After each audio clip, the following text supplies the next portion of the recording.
disso, qual que é o terceiro passo? Terceiro passo para você auxiliar o seu cliente na transição efetiva e eficiente de carreira é definir metas, definir um plano de ação, definir metas claras. E uma ferramenta que você pode ajudar aqui é aplicar o 5W2H com o seu cliente. Na ferramenta do 5W2H, o seu cliente vai começar a se fazer perguntas.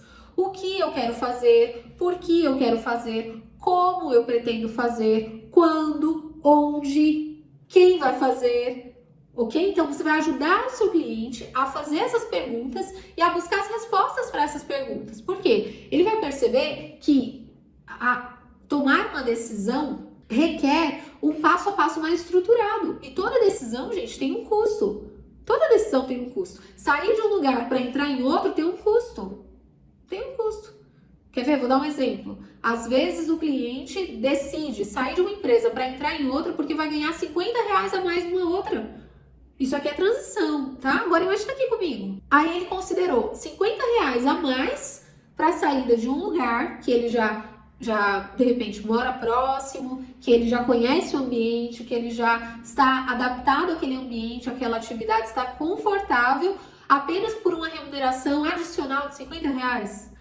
Faz sentido? É eficaz? Não é eficaz. E aí talvez essa pessoa faz essa migração e depois descobre que tem uma série de prejuízos nessa empresa que ele não tinha no anterior. Quando ele põe na balança, às vezes ele percebe, poxa, não fiz uma boa escolha. Então, você vai ajudar o seu cliente a definir meta e prazo para as coisas.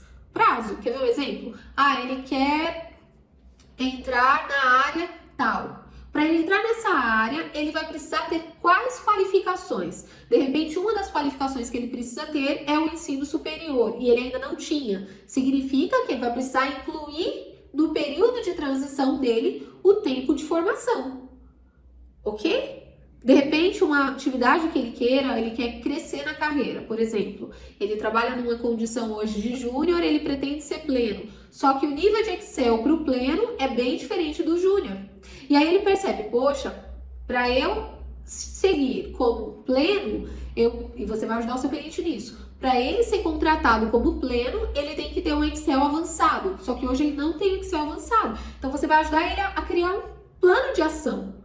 Para ele chegar no Excel avançado, onde ele vai estudar, como ele vai estudar, qual tempo por dia ele vai dedicar para fazer esse estudo, durante quantos meses ele vai precisar se dedicar para então estar apto para essa próxima função, para esse próximo cargo. Tá fazendo sentido, consultor? Olha quantos insights são necessários de serem considerados, quantos pontos são necessários aqui na transição de carreira eficiente.